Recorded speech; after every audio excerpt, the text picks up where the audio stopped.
एखादं काम ठरवलंय आणि ते आहे तसं परफेक्ट झालंय, असं आजपर्यंत माझ्याकडून झालं नाही बरं का. रात्री मस्त ठरवलं होतं, की नॉन-व्हेजचा भात करायचा आहे आपल्याला, अगदी खिचडी भातासारखा. पण तसं काही होणार नव्हतं माझ्याकडून आज. कारण तसं कामच होतं आपलं.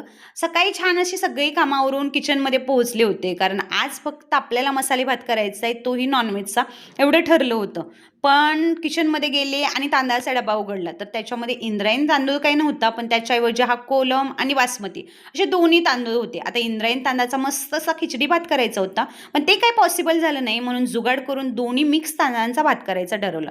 त्याच्यानंतर हा प्रिन्सेस कटचा पॅटर्न मी जो आणला होता एका दुकानातून, तर म्हटलं चला बघूया येतोय का आपल्याला, म्हणून छान असा 34 साईजचा आणला होता मी. तसं तर मला 32 साईज लागतो, पण मी एक एक्स्ट्राची साईज मागवली होती जेणेकरून काही चूक होऊ नये म्हणून.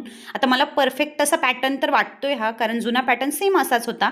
म्हणून मग छान असा ब्लाऊज कटिंग करून घेतलं आणि सगळ्यात शेवटी किचनकडे पोहोचले. आता भात तर एकदम छान घमघमाट सुटला होता आणि झाला देखील परफेक्ट होता बरं का. त्यामुळं खायला घेतला. चला आता भेटूया नेक्स्ट व्हिडिओला. Bye bye.